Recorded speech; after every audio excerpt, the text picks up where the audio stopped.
Você parou para pensar que tem um homem que, por décadas, decidiu que o mundo ia acordar acreditando toda manhã?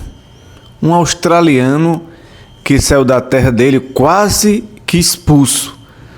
Tomou a mídia britânica de assalto, depois foi para os Estados Unidos e criou o canal mais assistido da América, o Fox News.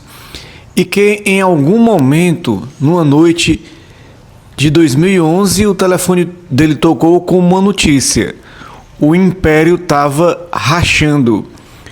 Jornalistas do próprio jornal dele estavam grampeando o celular de uma menina assassinada para conseguir furo. Esse homem é Rupert Murdoch e a gente vai ficar de boca aberta falar do documentário que conta essa história. Solta a vinheta.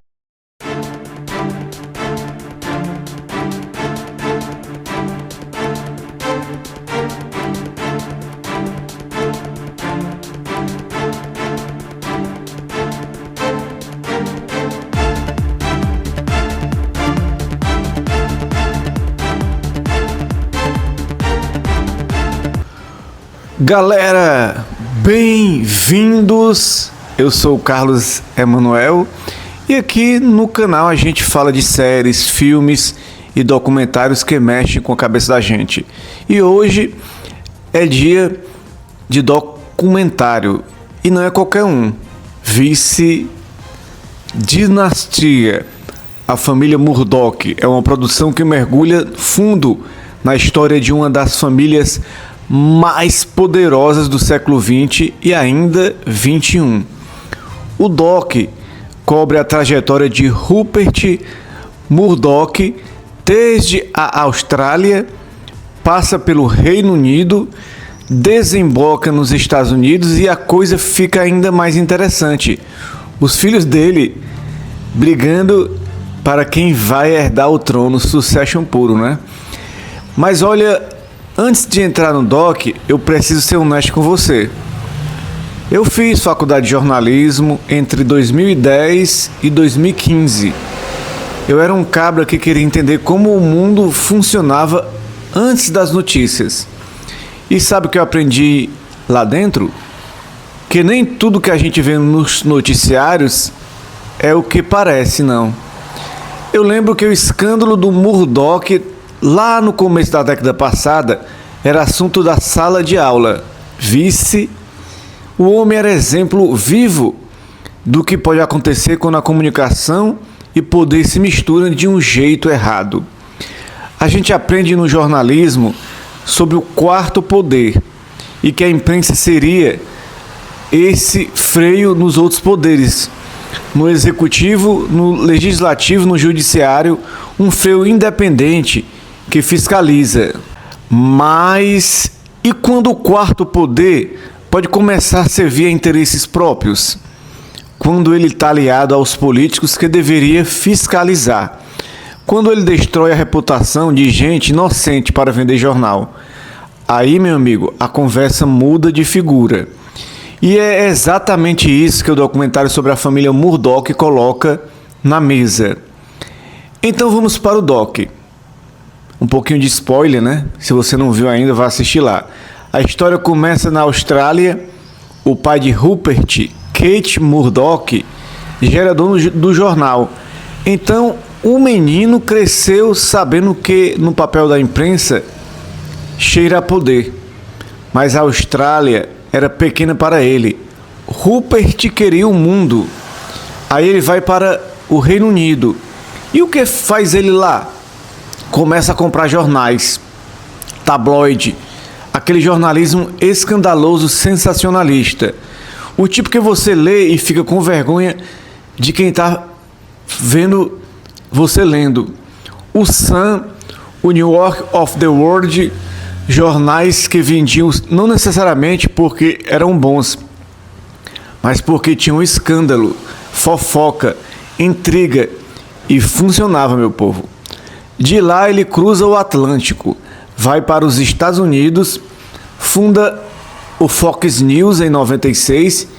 E aí, minha gente, o bicho pega. O Fox News vira uma máquina. Um canal que tem um ponto de vista muito claro, muito forte e que influencia milhões de americanos até hoje. Muita influência. Mas o doc não é só sobre Rupert, é também sobre seus filhos. E aqui que a coisa fica digna de série da Netflix. Rupert tem filhos diferentes e eles querem o trono. Lacan, James, Elizabeth, cada um com uma visão do que o império deveria ser. James, por exemplo, era mais moderado, queria uma empresa com responsabilidade. Lacan era mais alinhado com o pai, conservador, firme. E o doc mostra como essa briga familiar não é só emocional, não. É bilhões de dólares em jogo. É quem vai controlar o que o mundo vai assistir, ler e acreditar. E aí a gente chega num ponto mais assustador do documentário. E é o que mais me fez refletir como alguém que estudou comunicação.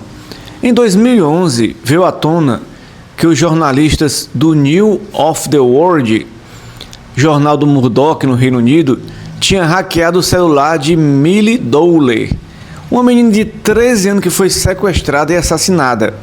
Os jornalistas escutaram a mensagem dela, até deletaram algumas para abrir espaço para novas, o que fez a família acreditar que ela ainda estava viva porque a caixa postal não estava cheia.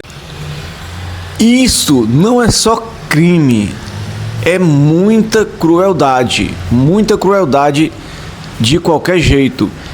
E quando veio ao público, o mundo virou de cabeça para baixo. O parlamento britânico chamou Rupert e o filho James para depor. Rupert apareceu lá, velhinho, parecendo um avô inocente. E o doc mostra isso de um jeito que arrepia. Porque a pergunta que fica no ar é: o quanto ele sabia? O quanto todos sabiam? Essa é a natureza do poder. Às vezes as ordens não precisam ser dadas em palavras. A cultura de uma empresa diz que pode ou não pode. E ninguém precisa assinar embaixo. E olha, eu quero trazer isso para um ponto mais pessoal, porque eu acho que a gente não pode só assistir o documentário e ficar neutro. Quando eu estudava jornalismo, eu descobri uma coisa que me incomodou muito. A notícia não é o espelho da realidade, ela é uma escolha. O editor escolhe o que entra, a manchete escolhe o ângulo, a foto escolhe a emoção que você vai sentir antes de ler uma linha. E quando essa escolha é feita por uma empresa que tem interesse político, econômico e pessoal, a informação que chega para você já passou por um filtro enorme. Rupert Murdoch entendeu isso antes de todo mundo e ele usou essa compreensão para construir um dos maiores impérios de comunicação que você já viu. E o documentário me fez pensar. A gente está no momento em que fake news virou a palavra do dia. Mas a manipulação na informação não é nova, meu povo. Ela só mudou de roupagem.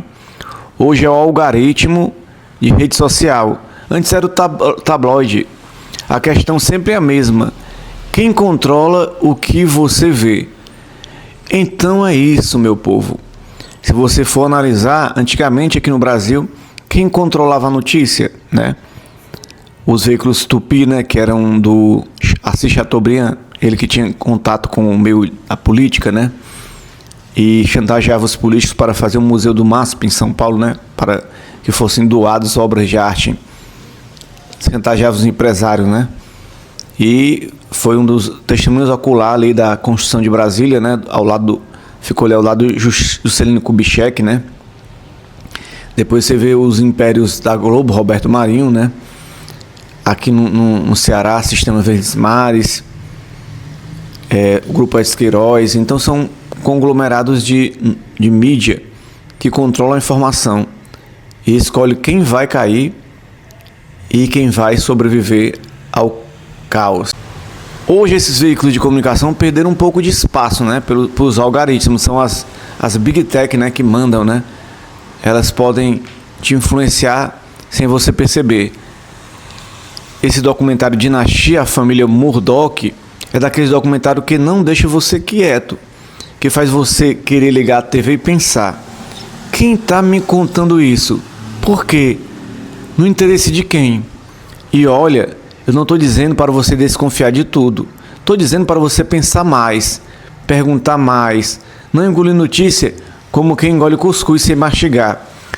Então, por exemplo, aqui no Brasil, o caso Master, né? Surgiu o caso Master e a gente viu claramente que muitas pessoas receberam doações do caso Master, alguns doaram, alguns políticos. E se você perceber, muitos da direita, extrema direita, do centrão, né? Só que a Globo News fez um PowerPoint colocando toda a esquerda, como se fosse um escândalo da esquerda, né? Não que não tenha gente da esquerda, também tem. Mas ela coloca como se fosse a esquerda em primeiro lugar e o Lula, o chefe do esquema, como se o Lula soubesse e tivesse participado. Então aí é uma escolha de editorial político, né? Só que hoje pega menos, porque hoje os meios de comunicação nas redes sociais têm como desfazer isso, né? Então, se você curtiu o vídeo, deixa o like aí, isso ajuda o canal demais. Se inscreve para não perder os próximos e comenta aí embaixo: você confia na mídia que você consome? Sério, eu quero muito saber. Um abraço para vocês, a gente se vê no próximo. Muito obrigado, valeu.